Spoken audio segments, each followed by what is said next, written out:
Joining me from our Abuja studio is Mr. Kola Ologbondiyan. He's the spokesperson of the People's Democratic Party. And beside him is a lawyer, Mr. Joshua Alobo. Thank you so much, gentlemen, for coming on the show tonight. I have also with me in our Lagos studio a senior advocate of Nigeria, Mr. Dele Adesina. Thank you so much for coming on tonight. Thanks a lot. It's a very critical issue, isn't it? Let me begin the conversation tonight with the main opposition in the land, PDP, said that, and I quote, PDP accused the Buhari presidency of plotting to destabilize and annex the judiciary ahead of the 2019 general elections. The APC has reacted and responded. The APC says that the PDP is sympathetic to corruption. The ruling party went further to say the People's Democratic Party, PDP, condemning the purported move as again exposed the party as one with a natural inclination to rise up in defense of cases of alleged corruption.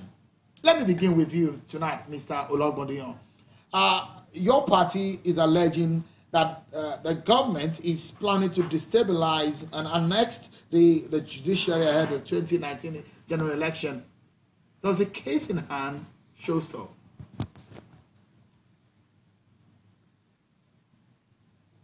Thank you very much. Thank you very much, Sean.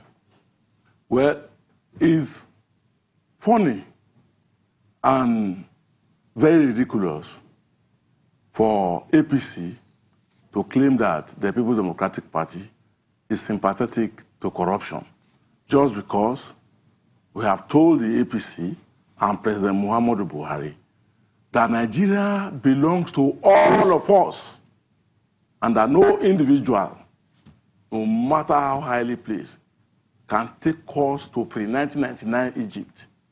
That as a people, we have opted for democracy. We enjoy the freedom that democracy guarantees. We enjoy the liberty that democracy grants.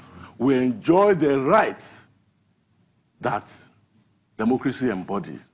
And as a result of that, we will not allow, in case Mr. President has forgotten that we are not in 1984, we will not allow him to take us back to Egypt. However, having said that, for us in the People's Democratic Party, we consider it as nebulous for President Muhammadu Buhari presidency and the APC to come up in less than 40 days to the presidential election to begin to raise allegations against the CJN just because they want to compromise every institution of democracy and create room for the self-succession of President Muhammadu Buhari.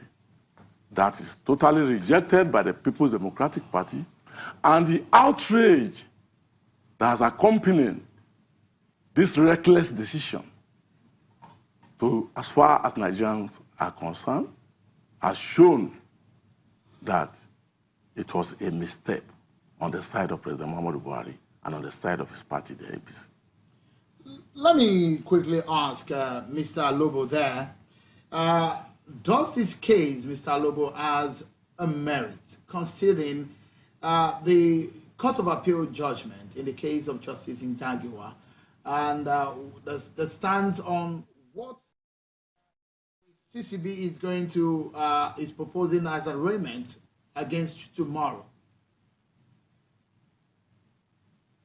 As rightly pointed out, the decision of the Court of Appeal that was decided in 2017 is to the extent that before any judicial officer can be tried in any court, that they ought to have exhausted the machinery of National Judicial Council. However, if a clear consideration of Section 292 of the 1999 Constitution as amended expressly provide that apart from misconduct adjourned by NJC, that a contravention of code of conduct is a ground for one to be removed as a judicial officer. Then the pertinent question is, how does one determine the contravention of code of conduct as contained in the 5th schedule, without a verdict of Code of Conduct Tribunal, juxtaposing the constitutional provision with the Court of Appeal decision, you see that there is a clear conflict that is inherent in the Court of Appeal decision. The Constitution is a ground norm of that govern every agency, including the judiciary. In context of Section 292, therefore, a contravention of Code of Conduct can only be established by Code of Conduct Tribunal. And if it's Code of Conduct Tribunal that can establish a contravention, which is a ground of removing a judicial officer as contemplated in Section 292 of the 1999 Constitution, it clearly shows that, notwithstanding the decision of the Court of Appeal, that the Code of Conduct Tribunal has jurisdiction to determine if there is a contravention of the fee schedule, which every public officer, including a judicial officer, is under obligation to comply with.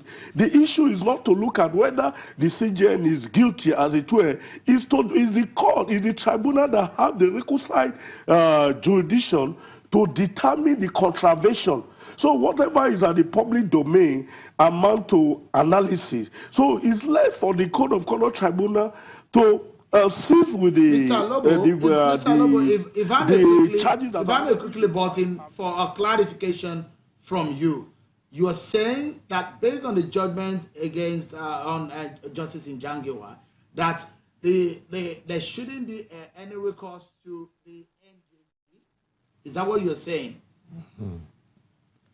No, what I'm trying to say, the breach of the Code of Conduct, as contemplated in the 5th schedule, which is a ground for removing a judicial officer, cannot be validly submitted to the NJC to determine if any person, any judicial officer has contravened. The appropriate authority is the Code of Conduct Tribunal that has the power to determine if any judicial officer has contravened the 5th schedule that is contained in that provide the Code of Conduct for public officers. So what I'm trying to say in essence is that the agency has only power to determine administrative of misconduct of a judicial officer, not a criminal allegation. And that has already been determined by the Supreme Court in Gaba, the University of Calabar, that the Code of Conduct or any administrative tribunal does not have the power to determine a criminal allegation. So what is before the Code of Conduct Tribunal is a criminal allegation, not a misconduct, which rests within the National Judicial Council to determine. Okay, that is my point, Mr. Ologbondiyan, would you say that at this point in time, because you know what this government says they want to do, they say they want to fight corruption. Have you checked the merits of this case? Are you disagreeing with the move, or what exactly is the disagreement of your party on this case?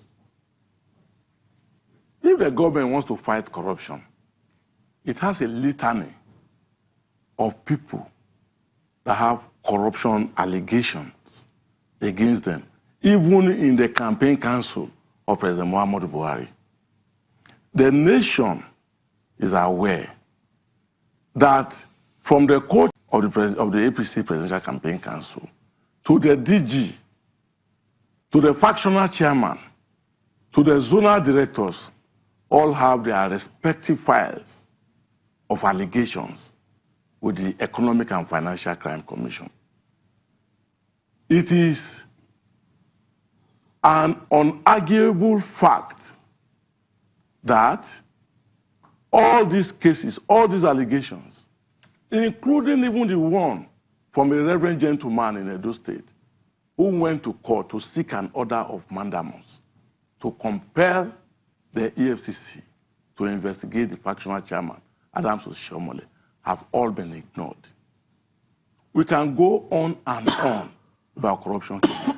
In the life of President Muhammadu Buhari's administration, the People's Democratic Party tonight challenged that presidency to name just one member of their party, just one, not two, that had been investigated,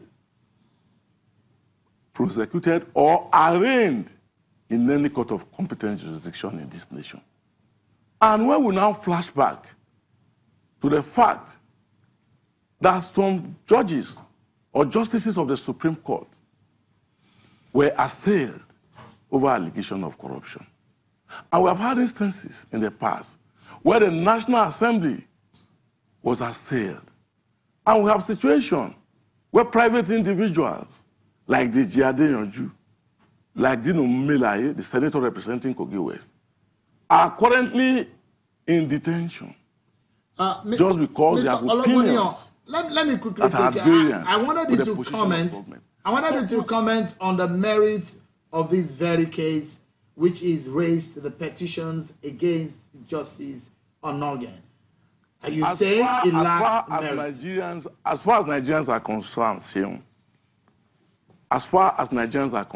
Seun, Nigerians, by the outrage that was poured out today in virtually every media space, they have expressed that they cannot find any merit whatsoever, except of a plot to harass the CJN, take him out of office, and get a pliable judicial character that they will use to circumvent the electoral processes. This is the position of the People's Democratic Party, and this is the position of the PDP Presidential Campaign Council. There can't be any merit in the allegation.